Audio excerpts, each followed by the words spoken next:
এই কান্না প্রিয়জনকে ফিরে পাওয়ার, এতদিন পর স্বজনকে কাছে পাওয়ার এই আনন্দ যেন বাঁধ ভেঙে দিয়েছে খুশির।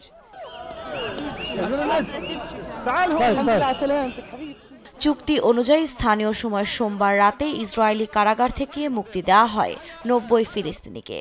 এর পরপরই পশ্চিম তীরের রামাল্লায় তাদের জন্য অপেক্ষা করতে থাকেন স্বজনরা। গাড়িবহরটি সেখানে পৌঁছানো মাত্রই এক আবেগঘন মুহূর্তের সৃষ্টি হয়। আতশবাজি পুড়িয়ে পটকা জ্বালিয়ে আনন্দ উদযাপন করেন ফিলিস্তিনিরা।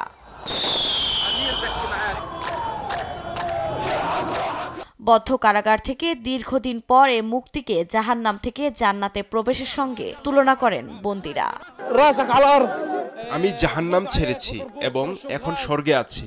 তারা আমাদের মারধর করত, আমাদের দিকে টিয়ার গ্যাস ছুড়ত, আমরা মেঝেতেই ঘুমাতাম। সেখানে খাবার নেই, পানি নেই। আমি গত ৫ মাস ধরে জেলে আছি। যুদ্ধের পর থেকে কারাগারের অবস্থা খারাপ। আগে পরিস্থিতি খারাপ ছিল, কিন্তু এখন আরো খারাপ। কারাগারের অবস্থা নারী বন্দীদের এবং সমস্ত বন্দীদের জন্যই খারাপ।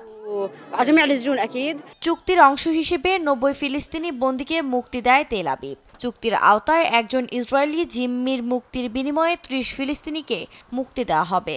মুক্তিপ্রাপ্ত বন্দীদের প্রাথমিক চিকিৎসার জন্য খান ইউনিস হাসপাতালে পাঠানো হবে বলে জানিয়েছে গাজার স্বাস্থ্য মন্ত্রণালয়। হামাস জানিয়েছে ইসরায়েলি কারাগার থেকে মুক্তি পাওয়া ফিলিস্তিনিদের মধ্যে পশ্চিম তীর এবং জেরুজালেমের ৬৯ নারী এবং ২১ কিশোর রয়েছে। যুদ্ধবিরতি কার্যকরের পর গাজায়ও ফিরতে শুরু করেছেন ফিলিস্তিনিরা, তবে বেশিরভাগের অভিজ্ঞতাই তিক্ত। সাজানো গোছানো বাড়িটি পরিণত হয়েছে ধ্বংসস্তূপে, যেন এর আগে কারো বসবাসই ছিল না এখানে। তবে এত কিছুর মাঝেই সবচেয়ে বড় স্বস্তি, কোনো প্রকার বোমার শব্দ ছাড়াই ১৫ মাস পর প্রথম কোনো রাত পার করতে পেরেছেন গাজাবাসী। রোববার মানবিক সহায়তা বহনকারী ৬৩০টিরও বেশি ট্রাক গাজায় প্রবেশ করেছে, যার মধ্যে অন্তত ৩০০টি উত্তর দিকে চলে গেছে। এদিকে গাজার ভঙ্গুর এ স্বাস্থ্য ব্যবস্থা পুনরুদ্ধার করা বিশাল চ্যালেঞ্জ বলে সতর্ক করেছে বিশ্ব স্বাস্থ্য সংস্থা। সংস্থাটির প্রধান তেদ্রোস আদনম গ্যাব্রিয়াসুস বলেন, কঠিন এ মুহূর্তে গাজার পরিস্থিতি মোকাবেলা করাটা প্রয়োজন।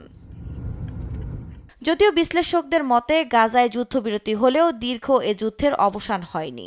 যে কোনো সময় নেতানিয়াহু নিজের প্রতিশ্রুতি ভাঙতে পারেন এমন আশঙ্কাও রয়ে গেছে বলে সতর্ক করেন আল জাজিরার সিনিয়র সাংবাদিক হামদা সালহুত। আল জাজিরার কাতারের প্রতিনিধি ইব্রাহিম বলছেন, ফিলিস্তিনিদের মুক্তি দেওয়া হলেও তাদের আবার গ্রেফতার করা হবে না এমন কোনো নিশ্চয়তাও নেই। অতীতেও এমন নজির রয়েছে বলেও সতর্ক করেন তিনি। আফরিন মৌ, নিউজ ডেস্ক, দেশ টিভি।